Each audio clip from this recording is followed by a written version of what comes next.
ka na ba? Hanap ba ay chow? Sakto, dahil food trip tayo ngayong Sabado. Ihanda na ang mata para matakam at ang isip naman para yumaman.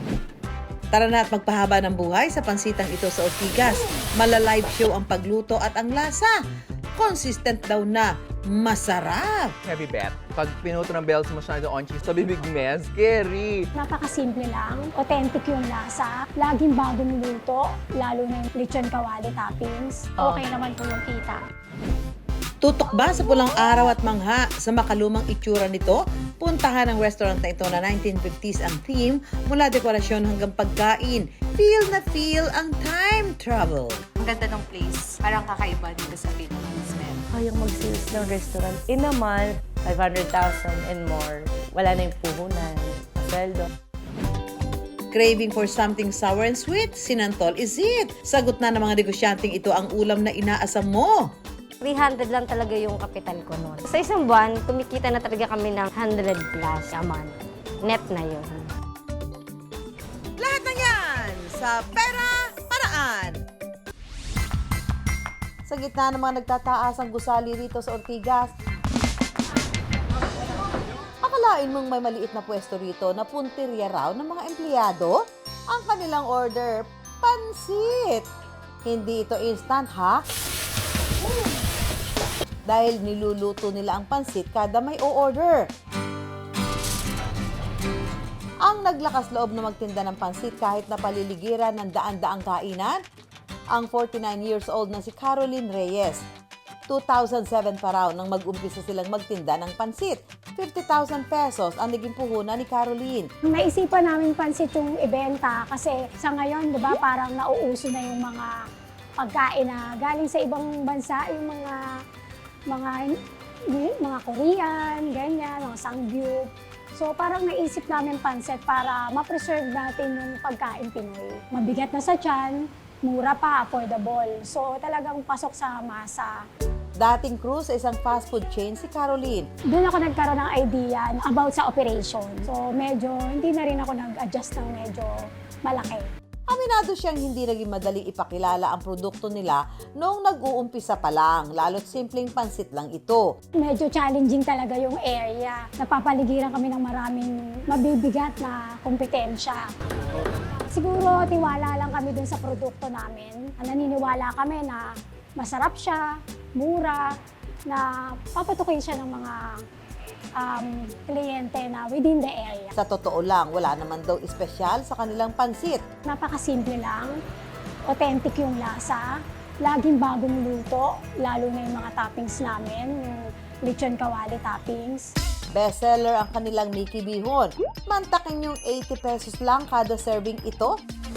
Para naman ikaw ay todo busog, ipares mo na yan sa kanin. 90 pesos lang ang kanilang pansit rice. Hindi lang ito pang solo ha, kundi pang pamilya. Ang presyo ng kanilang bilao, depende sa laki nito. Live show ang pagluluto rito, kaya tiyak ang bagong luto ang pansit. Sa kawali, unang igigisa ang sibuyas at mga gulay. Yun. Sasabawan at ilalagay ang pansit. Sasangkapan ng pampalasa, yan ang nagpapasarap dyan. Saka hahanguin. Di ito makukumpleto kung walang toppings na gulay at lechon kawali.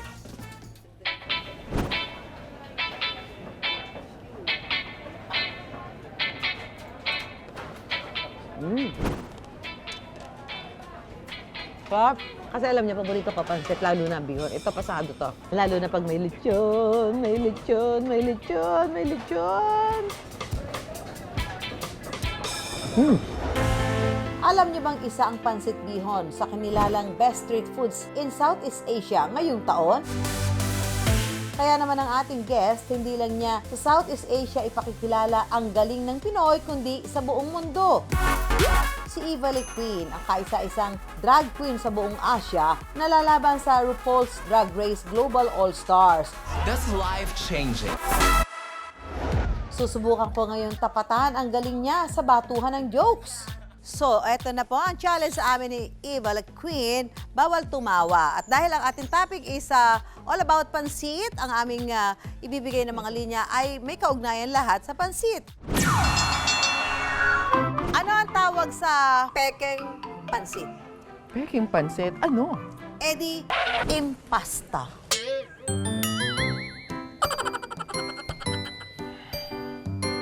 Miss Susan, Yes. anong paboritong pagkain ni Manny Pacquiao? Ano? Eddie, panchit. Nakakatawa. Naku ha, di ako pwedeng tumawa. Mapapahiya ako rito. Okay, iba. Anong pansit ang hindi sigurado? Ano? Eddie, pansit ba to? Baka. Pansit ba to? So, Miss Susan, anong sasabihin mo kapag yung pansit natapon? Ano? Hala, naluglug.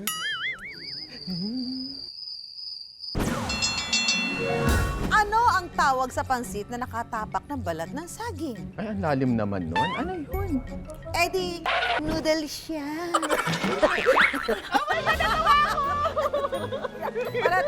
para kaming talo. Dahil walang panalo, magpapapansit pa rin ako. Ang pinaka-challenge sa'yo ay kailangan maubos mo ito in 5 minutes.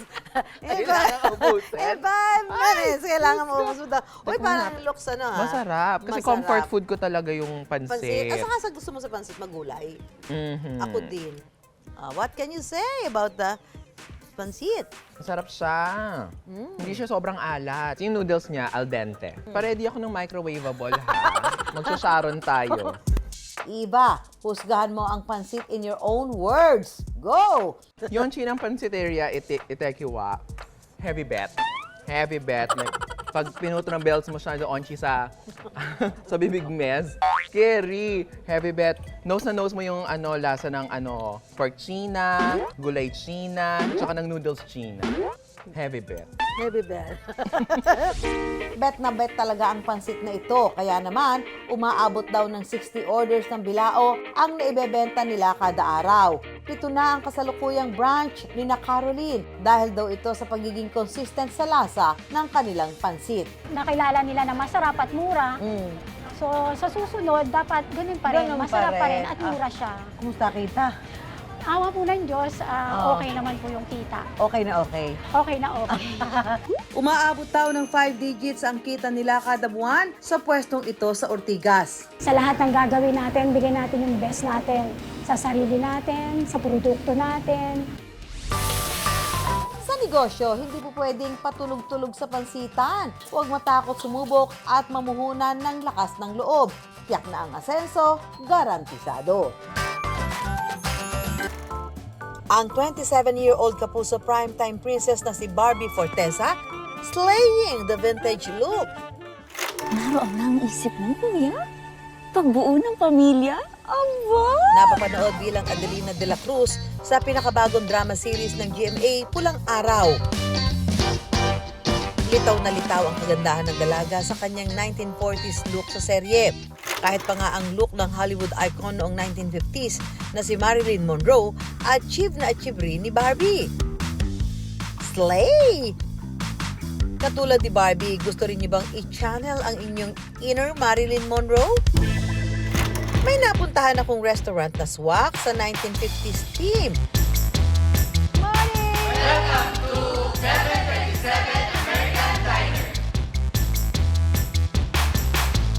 Hindi na kailangan sumakay ng eroplano o di kaya'y mag-time travel dahil para ka na rin daw pumunta sa Amerika noong 1950s kapag kumain sa diner na ito. Feeling ko talaga nasa Amerika ako dito. No need to apply for visa. Hindi lang si Marilyn ang makikita rito, nandito rin si Elvis. At para makumpleto ang American Diner experience, meron ding arcade at iba pang mga laro na pwedeng paglibangan. O diba, bongga! Malamig na klima ng Tagaytay. Samahan mo pa ng Instagrammable na 1950s American Diner. Tiyak mapapadayo ka talaga. Kung sa Gen Z term ang bawat sulok ng diner, aesthetic. Mula sa bar, mga table at upuan, mga display hanggang sa suot ng mga servers, nakasunod sa konseptong 1950s American Diner. Concept at overall look? Check. Ang pagkain, pasado rin kaya?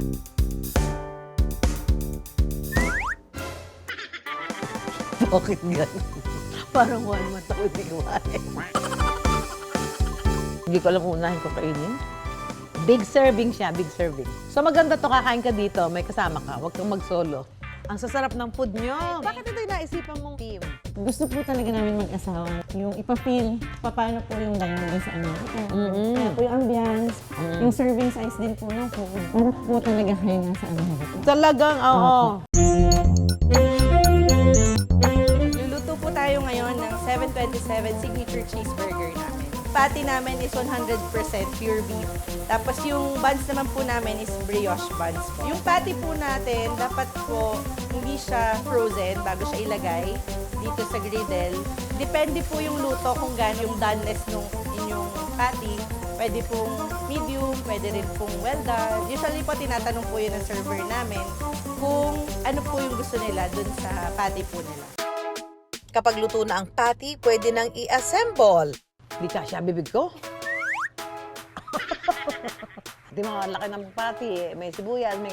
Hanggang sibuyas lang kagat ko eh. Mabawain ko na lang. Ang sarap ng pati. Beef na beef siya. Bukod sa burger, marami pang ibang pagkain na mapagpipilian, gaya ng pancake, waffle, chili dog, steak, at spare ribs. Marami ring iba't ibang flavors ng milkshake. Yung concept po namin, nakuha po namin siya nung bumisita kami ng asawa ko sa Amerika. May mga na-visit po kaming diner doon. Tapos naisip po namin na bakit kaya hindi natin to idalhin sa Philippines. Nag-start po siya na pangarap lang. Para sa owner na si Norris, malaking bagay na may concept ang kanilang restaurant. Ito kasi ang pangunahing dahilan bakit dinarayo sila ng mga tao. Siguro ako, ang nakikita kong advantage, yung una-una, naka-curious yung mga tao. Nakaka-capture mo na agad yung curiosity nila. Na gusto kong magpunta doon, anong meron doon. Yung isang namin talagang gusto is yung maka-experience sila ng time travel sa 1950s. Nakita ko siya sa social media, tapos nakita ko maganda yung ambience. Ang ganda ng place, ang cozy tapos. Parang kakaiba dito sa Philippines meron.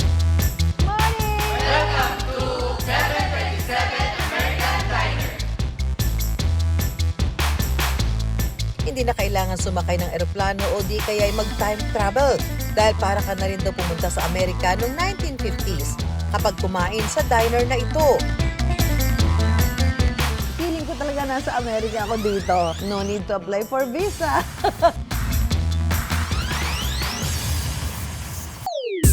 Hindi American diner kundi isang maliit na cafe lang daw ang balak itayo ni Norris noon hanggang sa may kaibigan siyang chef na nagpayo sa kanya. Sabi niya, Norris, bakit ka magwe-waste ng time? Magtatayo ka ng mediocre restaurant, parehas lang yung effort mo, mapapagod ka lang. Magtayo ka na ng restaurant that will put you on the map. That's his exact words. Kaya kahit na may kamahalan, inilaban ni Norris ang pangarap na American diner. Yung cafe na initially na iniisip namin, parang hindi talaga siya long term. Siguro hanggang mapagod lang kami, ganun. Pero nung naging ganito na siya, nakita namin na ito siguro na yung pangmatagalan namin na magiging negosyo. Nasa 300,000 lang daw ang pera ni Norris noon. Pero ang pagpapatayo ng American diner, inabot ng halos 7 milyon. Ang kulang na pera nakuha niya sa unti-unting paglo-loan. Ang inutang na pera para maipatayo ang American diner, agad din naman daw nabayaran dahil din mismo sa kakaibang konsepto ng negosyo. Noong time talaga na yun, parang hindi ko ma-imagine na, talaga kayang mag-sales ng restaurant na ganito?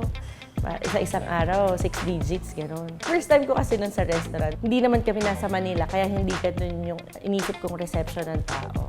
Pero yun nga, siguro very attractive yung concept namin. In a month, kaya umabot ng mga 500,000 and more. Wala na yung puhunan, pasweldo and rent. Kaya. Ang unang branch noong 2017 sa Kawit, nanganak ng 2 pa sa Imus at Tagaytay. Pero sa kasamaang palad, ang pinakaunang branch na milyones ang inabot para maipatayo, hindi nakaligtas sa kalamidad. Yung nasa Kawit kasi binahayon nung 2022, so sinarado namin siya noong 2023 kasi bumaha ulit. 2 beses siya binaha. Nung naghahakot kami, malungkot. Kaso wala, parang gando na lang talaga muna yung run niya. Si Norris, pinatatag na raw ng panahon. Bago pa kasi makamit ang kung anong mayroon siya ngayon, nagsimula rin daw siya sa wala. Nung nakagraduate ako ng college, nagka-problema yung parents. Bilang panganay, kailangan mong isipin yung mga kapatid mo.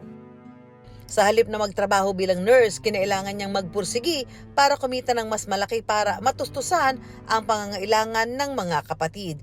Naisip ko nga na bakit hindi tayo mag-crew meals para sa mga weddings yun. Magkakasama kami ng mga kapatid ko. Since 5 kami, 2 yung magdi-deliver, tapos sa tatatlo sa amin, katulong sa kusina. Kailangan magtulong-tulong tayo dito kasi para sa ikabubuhay natin. So doon talaga nag-start. Hindi siya nag-start na may pera kami, gawa tayo ng negosyo. Hindi ganun.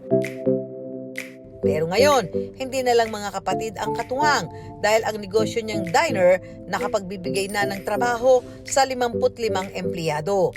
Madali kasi talagang mag-open ng business, pero mahirap siyang i-sustain. So para sa akin, kung magninegosyo ka, ang gawin mo, yung, ano ba yung hilig mo?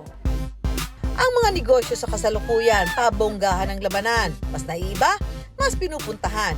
Kung hindi mo sasabayan, baka ka maiwanan.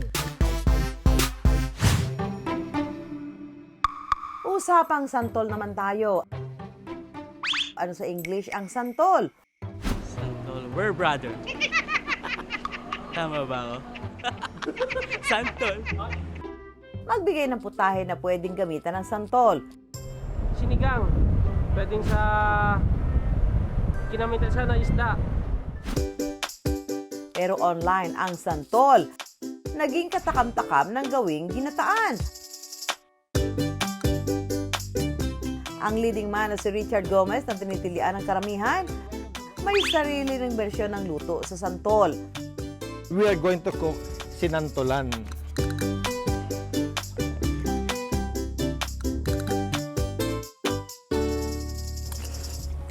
Sarap. No need ng matakam sa mga video online. Ang mag-asawang Ethel at Alejo na raw ang bahala sa ginataang santol cravings ninyo.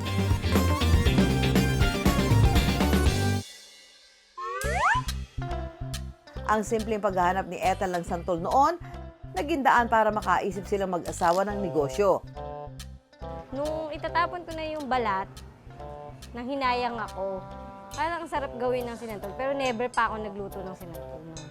Ang ginawa ko, tumawag ako sa tita ko na sa Pulilio Island and sa nanay ko na sila yung nagluluto talaga ng sinantol. Tinuruan nila ako, nag-try ako, niluto ko yung 3 kilong balat lang.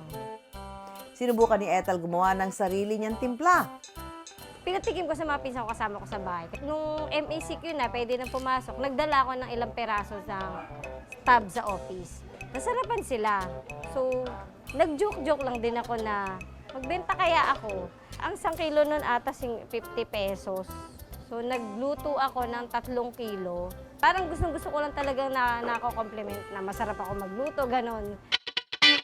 Walang pag-atubili, ang sinantol na patikiman lang sana, naging instant sideline ng mag-asawa. So, nag-start na ako, nag-alok-alok. Ayun na. Nung time na yun, since ako yung isang freelance programmer po, marami ang oras para tulungan din yung asawa ko sa naisip niyang negosyo. Natuwa ako kasi parang nakabuo kami ng isang magandang negosyo. So, lahat ng nalalaman ko sa IT, ginamit ko para supportan yung asawa ko. Pati yung pagmamarketing din sa social media, ako na rin nag-handle. Para masabay sa kanilang araw-araw na trabaho, pre-order ang naging diskarte nila. 300 lang talaga yung kapital ko noon. Ang 1 kilo 50 that time So 3 kilo 150. Tapos gata, saka yung mga konti-konting mga ingredients. So mga 300. So magagawa mo noon is parang 15 to 20 nga. Yun pa lang. Every Saturday ang aking luto. Tapos yun, i-deliver ko siya ng Sabado or by Monday para sa mga ka-office or sa online. Hanggang sa weekly, dumadami na siya. Sa bersyon ni Ethel ng sinantol, pakukuluan lang ang purong gata. Sasamahan ito ng bawang, asukal, paminta, tanglad, siling haba at ang kinayod na santol. Meron kaming kinukunan sa Laguna na talagang kayod na. Kaya na naming ma-estimate kung good for 1 year yung stock namin. Meron kaming stock room sa Quezon City. Buro or fermented na siya ng santol para hindi po siya nasisira agad. Kailangan namin siyang lutuin ng matagal para yung gata is maging oil at yung oil na is makakatulong siya para mapatagal ang shelf life ng isang produkto. Pakukuluan lamang ito hanggang sa magmantika ang sabaw. Palalamigin at saka ito ibobote. Happy na ako nung by the time 50. Swerte na kung makaabot ako ng 50. Kasabay ng pagdami ng demand, unti-unti na rin daw gumulong ang hirap sa pagninegosyo. Kaya ang mag-asawang Ethel at Aljon tumigil sa pagbebenta ng kanilang sinantol. Pansamantala mang nahinto, hindi tuluyang isinantabi ng mag-asawa ang munting negosyong kanilang nasimulan. Focus kami sa goal na makatulong sa mga nakakailangan din, and since nangungupahan kami, magkaroon din ng sariling bahay. Sa hirap din ng buhay, kumbaga hindi rin sapat na may kanya-kanya kami trabaho. Kailangan magdagdag ng pagkakitaan talaga. Lalo na kung nangangarap ka ng mataas, siyempre, mas dodoble mo rin yung kayod mo. Ang kanilang sinantol muling gumulong online. Para mas maging epektibo sa kanilang negosyo, mas naging matalino raw sila sa paghahati ng kanilang oras. Lagi kami nagpapa-order hanggang Sunday, straight yun, 7 days. Ngayon, naglaan na kami ng talagang day off ng Sunday. Tapos pag Monday, Tuesday, medyo konting work lang or production. Importante pa rin talaga na magpahinga. Halimbawa, yung pagpapalengke or yung pagkukuha ng mga supply, lahat in-order na lang namin sa online. Ang dating palima-limang tab lang noon, daan-daang bote na ang nagagawa ngayon. Simula nung 30 tubs, ngayon kailangan mag-produce ng mga 500 to 600 tubs per week na po. Okay, dahil panahon ng santol, dapat meron tayong alam na lutuin gamit ang santol. Meron papakita sa inyo. Kumuha mo tayong santol. Dahil kaliwat kanan na ang bersyon ng ginataang santol, magpapahuli ba ang mga gaya kong taga Cavite?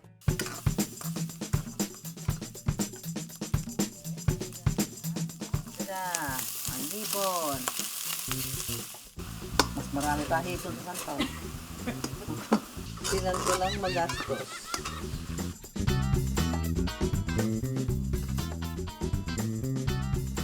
Presenting ang sinantulang magastos alasusan.